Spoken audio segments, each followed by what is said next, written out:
Okay, class, so in part B here of the lecture on DNA replication, we're going to look at how the cell can deal with mismatch repair, also how it prevents all the DNA from getting tangled up, and also how the whole process starts, and then finally we're going to sort of look at how the cell deals with replicating the telomeres. And so let's look at mismatch repair first. So even though the DNA polymerase has an error rate of only 1 times 10 to the 7th, the overall error rate of replication is 1 times 10 to the 9th. And so errors do get put in, and occasionally you're going to have a mismatch, and that mismatch actually gets repaired, okay? And so what ends up happening is you have these proteins, mut-S and mut-L, that can actually bind to the mismatch, and then it actually excises out a portion of the DNA, and then the synthesis gets repeated, and the mismatch gets repaired. And so the question is, how does the cell know what base is the wrong base, right? If you have 2 bases here, how does it know which one's the wrong base? In bacteria, it uses DAM methylation or DNA adenine methylation, and in eukaryotes, it can actually detect this nick that's present to know which was the parental strain and which was the newly synthesized strain. Okay, so these just do excision repair where it's excised and then the DNA is recopied by DNA polymerase. Here's the structure of mut-L and mut-S bound to DNA. Nice little ribbon diagram of it. And what's interesting here, the mutations in the human homologs of mut-S and mut-L, they're actually implicated in cancer. So if you can't fix these mismatches, you're going to have a much higher error rate, which actually can then lead to, a mutation in a tumor suppressor, and possibly then lead to cancer. Okay, the next thing we want to look at is basically the tangling problem, right? When you're copying the DNA, a couple of problems happen. The first is that you've got this winding problem, okay? As DNA polymerase and the helicase move down the DNA, it's going to create a twist. And if you guys think about twisting up a rubber band, it's eventually going to snap, right, if you try to twist it up too much. And every 10 nucleotides is basically 1 turn of the helix. So consider, how difficult this gets with a long chromosome. Okay, and so you want to sort of think about how does the cell deal with this? Well, it actually has an enzyme that helps to unwind everything. And that enzyme is called topoisomerase 1. And what topoisomerase 1 can do is it can come in and it can actually break the phosphodiester bond between bases, and then the other one is free to rotate. All right, you can just freely rotate around the other phosphodiester bond. Now there's a covalent attachment that happens here, and then once the torsional strain is relieved on the helix, it can actually reform. And so ultimately, topoisomerase 1 creates a nick, forms this covalent bond. The other strand is free to rotate around the phosphodiester bond, and then it can reseal the bond. And this all happens through a phosphotyrosine, as you can see the tyrosine side chain that's here. Okay. The other thing that happens is when the DNA is actually made, it can start to tangle, right? You have 2 strands, and the cell needs to actually be able to pass them back and forth so they don't get tangled. And to do that, they use this enzyme called topoisomerase 2. Okay, and what topoisomerase 2 does, it actually creates a double strand break in the cell, and it allows one helices to pass through the other helix.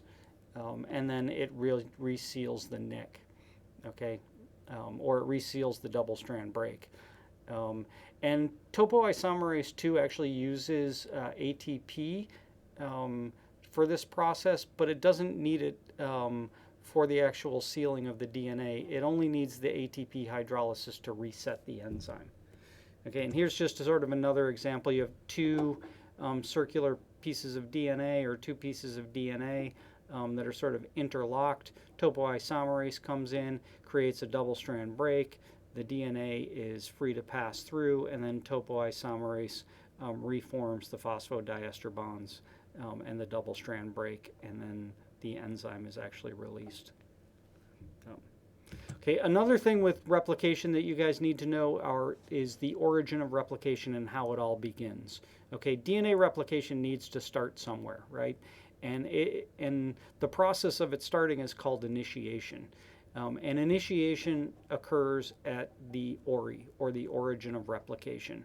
Okay, and so what you have is a local opening of the DNA helix, and then the DNA primase comes in and creates an RNA primer, and then the polymerase can actually start to create a leading and a lagging strand, and then also backstitch on the lagging strands. Now here's something interesting about DNA replication in general, and this happens in E. coli, and I like to call it the E. coli replication paradox.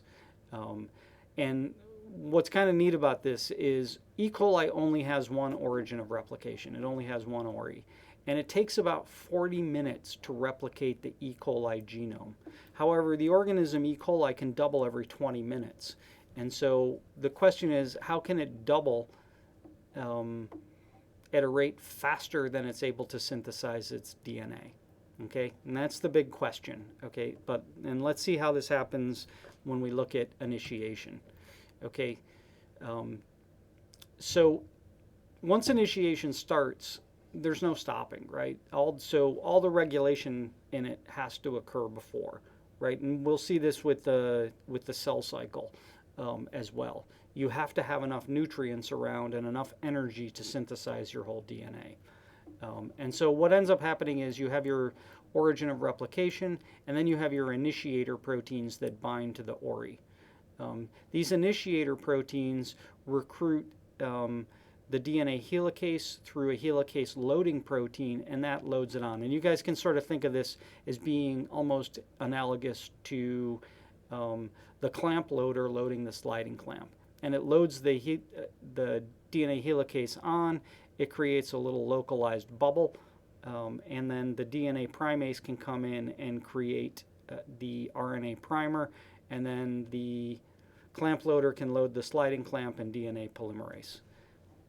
Okay, and that's pretty much how it all starts. And so in E. coli, what happens is at the origin of replication, the DNA is actually methylated. Now, in bacteria, it's all adenine methylation, and the origin of replications tend to be more AT rich, right? There's only 2 hydrogen bonds holding A's and G's, or A's and T's together. Okay, so they're much easier to separate. And so the origin being when it's fully methylated, once initiation starts and replication proceeds, one strand isn't methylated. Okay, and then you get your replication forks. And it takes about 20 minutes for the newly synthesized strand to become methylated again. And then once that happens, if there's enough energy around, replication can proceed again. Okay, so what ultimately happens is the timing of this is dependent not necessarily on how rapidly E. coli is copying its DNA. It has to do with how long it takes for the DNA at the origin of replication to become methylated. Okay, so then it can start a second one. So ultimately, if E. coli is in logarithmic growth phase, it's actually copying multiple copies of its genome, and it starts every 20 minutes, so it can divide every 20 minutes, even though it takes 40 minutes for it to finish completely synthesizing its genome. In eukaryotic cells, it's a little bit more difficult. There's actually multiple origins of replication, and to sort of see this, you can do this experiment called a pulse chase. And that's what scientists did in the 1960s to find out that there was actually multiple origins of replication in a eukaryotic genome.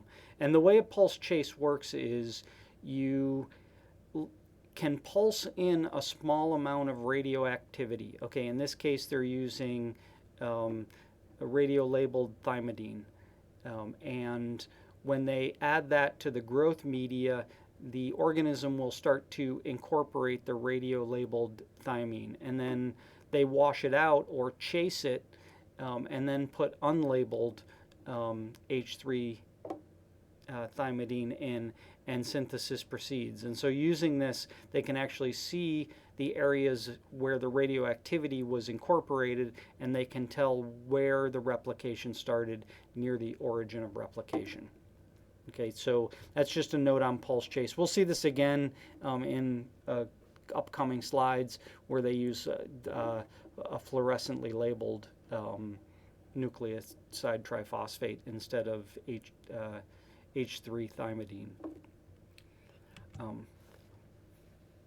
Now, in eukaryotes, you have the cell cycle, right? It's not just division, synthesis like in bacteria. And so in the cell cycle, you have mitosis, and then the remainder of it is interphase.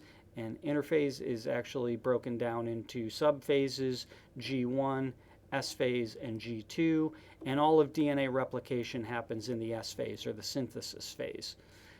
Now, depending on the organism, the cell cycle, this whole entire cell cycle right here, can take anywhere from 90 minutes to over 24 hours. It's about 24 hours in a mammalian cell and about 90 minutes in yeast.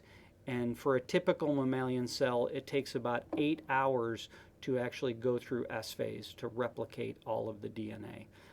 And replication of the DNA in yeast is approximately 40 minutes.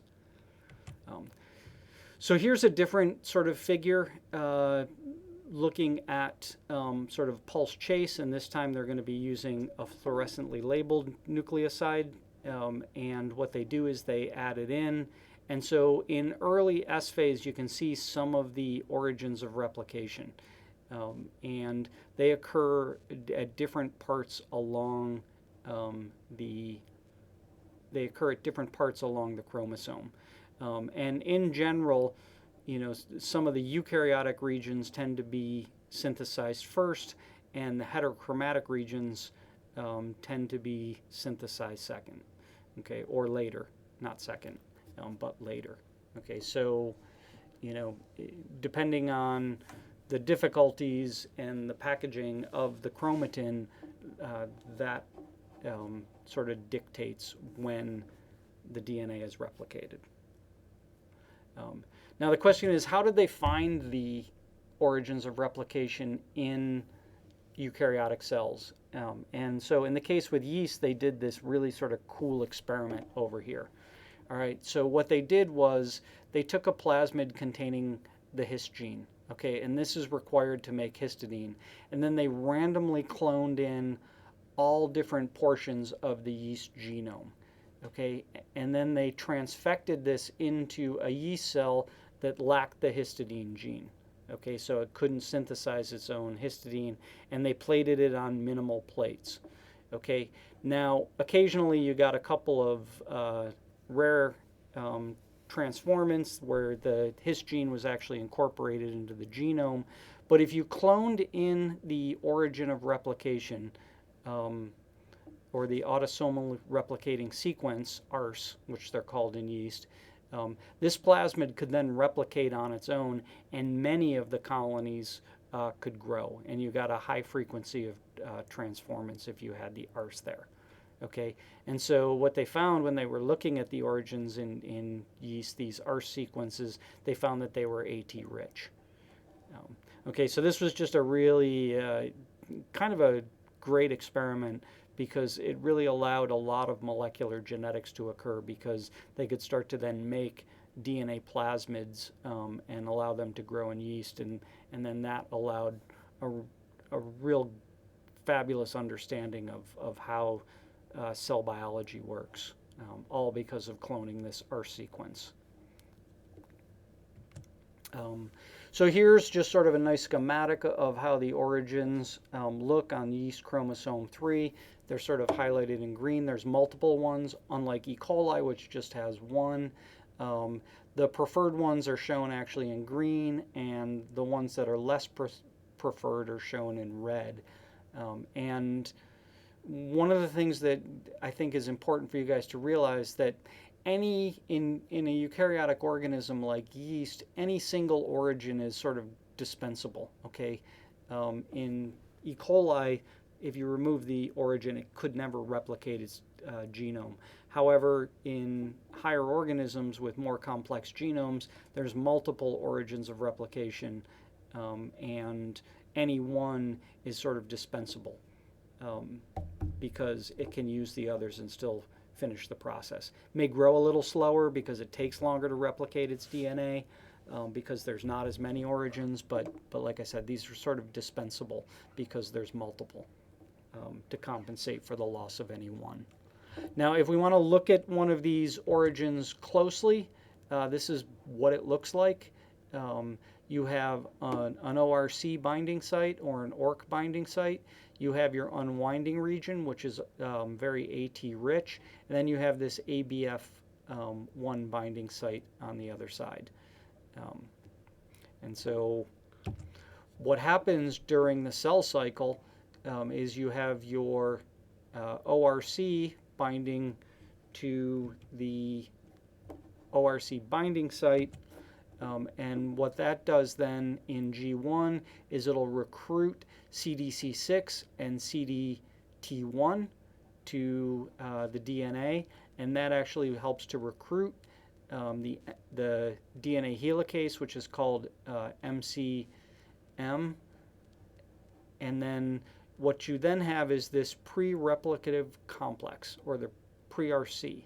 And that sits there and is sort of poised at G1. And then once the decision is made to go from G1 to S phase, the CDC6 becomes phosphorylated, and then it gets degraded. This also releases the CDT1, and the ORC complex actually gets phosphorylated, and that allows the MCM, or the DNA helicase, to create the sort of the replication bubble here. And then the primase can come in, create an RNA primer, and your replication forks will start to form, and the DNA polymerase is there, and it will start to copy the DNA. And by the time you get to the end of S phase, the DNA is completely copied, and the origin of replication remains phosphorylated, okay, and prevents it until you go through M phase, at which point the ORC is dephosphorylated. Now, in the case with mammals, the origin of replication, they've been much more difficult to define because they're, first of all, they're a lot larger, and there's a lot more domains. But here you can just see, the origin of replication, and and some of the other sites that are important in it. So it's important that you guys kind of understand this. We'll see it again during the cell cycle and sort of have a good understanding of just in general how origins of replication sort of work with the sort of the initiator proteins and recruiting the helicase. And so I just wanted to point that out. The other issue that the cell has to deal with, and we've already seen this, and it's dealing with the nucleosomes. Okay, and so as the replication fork is traveling down, you have to sort of disassemble the nucleosomes ahead of the replication fork so that the helicase can unwind the DNA, and the DNA polymerase can copy it. But then once the DNA has been replicated, you actually have to put it back into the chromatin. Okay, you have to reform it and reform these nucleosomes. So the H3H4 tetramer comes in first, and then the H2A and H2B dimers come in second. And this whole process is facilitated by histone chaperones. In the case with the H3H4 tetramer that's bound by this enzyme called CAF1, which loads the newly synthesized H3 and H4 onto the DNA, and then NAP1 loads the H2A, H2B dimers. Okay, and it's pretty much believed that the nucleosomes, as they're sort of being disassembled and then reassembled after, they sort of get split into two, and half go with one strand and half go with the other. And that allows for the histone modifications to be put back in place, right? So you have your parental nucleosomes with all of the modified histones, and then after replication, half went with one strand and half went with the other, and then a reader-writer enzyme can come in and reestablish the same histone modifications on that piece of DNA. Now, to my knowledge, the only one modification that's actually been sort of shown to transfer through the male germline is H3K27 methylation. And part of the reason is in male germ cells, all of the nucleosomes are actually replaced by these proteins called protamines. Okay, so sperm cells don't have a lot of histones in them. Okay, they've mostly been replaced by protamine. And finally, we need to sort of talk about the end replication problem. Okay, and this is important because it occurs at telomeres. And the telomeres have a couple of problems, and one is the replication problem. And as we sort of seen, the DNA polymerase actually needs to travel out past the lagging strand quite a bit so that it can backstitch the lagging strand, right? So it has to travel out so that it can backstitch. And what ends up happening is that eukaryotic cells, every time they divide, they actually become a little shorter because the polymerase needs to travel out to backstitch the lagging strand.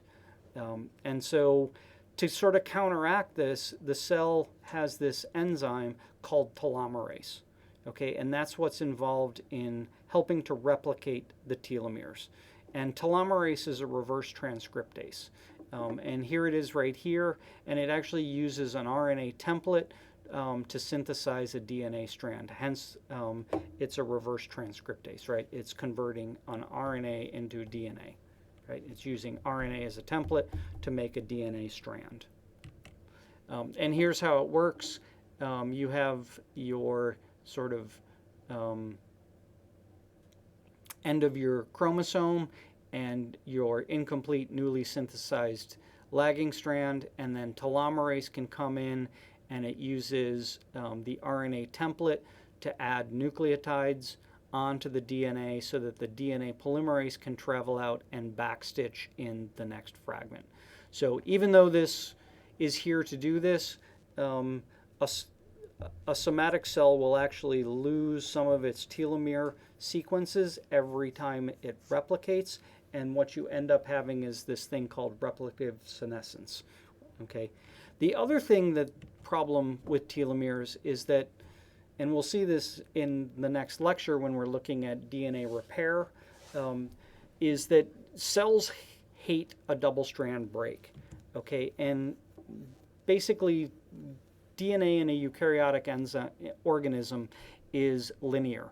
Okay, and so the end is going to look like a double-strand break where you have a 5' and 3' end, and the cell's going to want to repair that if it sees it. And so what the cell does to make it so the telomere doesn't look like a double-strand break, it forms this thing called a T-loop. Okay, and here is an electron micrograph of the T-loop, and what ends up happening is this overhang that's right here, this 3' overhang, is actually sewn into the double helix so that it creates this T-loop, and it doesn't look like there's any double-strand break. And so the telomeres, just in general, they're relatively large in a mammal. They can be 40 to 100 kilobases. And if they get too short, and they do shorten in a somatic cell every cell division, the cell undergoes this process called replicative senescence, okay, where the cell just basically stops dividing because there's just not enough telomere DNA. And it's believed that this sort of replicative senescence is actually part of sort of the aging process. And the telomere is also all packaged into heterochromatin, which we talked about last time with H3K9 and H3K27 methylation.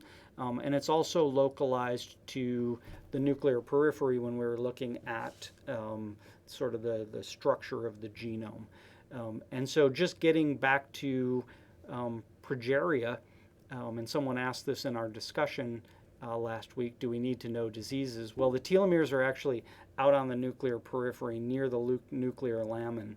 And if you have a mutation in lamin A and don't form that, it turns out that children with progeria actually have much shorter telomeres than normal, right? Because it's just not well organized, and that actually leads to sort of their rapid aging. One other thing that you need to know is that a cancer cell by default is an immortalized cell, right? It can continue to grow forever and ever. And so one of the transformative events that almost has to always happen in cancer cells is that you have to have an activated telomerase so that you can continue to elongate the telomeres. And there's some chemotherapy drugs that are there to sort of target telomerase. This was a couple years ago and it's a bit dated, but they were in either phase 2 or phase 3 clinical trials, and I'm not really sure what the status of them were. But once again, if one of the events in cancer is that telomerase oftentimes becomes active so that you can elongate the telomeres and you don't have replicative senescence. Okay. So that's it for today. So next time we're going to look at DNA recombination and repair. Lots of problems can happen if DNA recombination and repair don't occur. So I encourage you to read Chapter 5, pages 295 to 226 in the 5th edition, or 266 to 295 in the 6th edition. And one of the things is pay close attention to homologous recombination and the holiday junction. And I say this because there's a lot of gene therapies coming down the pipeline in clinical trials and things like that. And one of the things that you need to do if you wanted to do gene therapy is have really sort of great targeted homologous recombination. Okay, so with that, I guess I will talk to you guys all on Tuesday, and have a great day. Okay, bye-bye.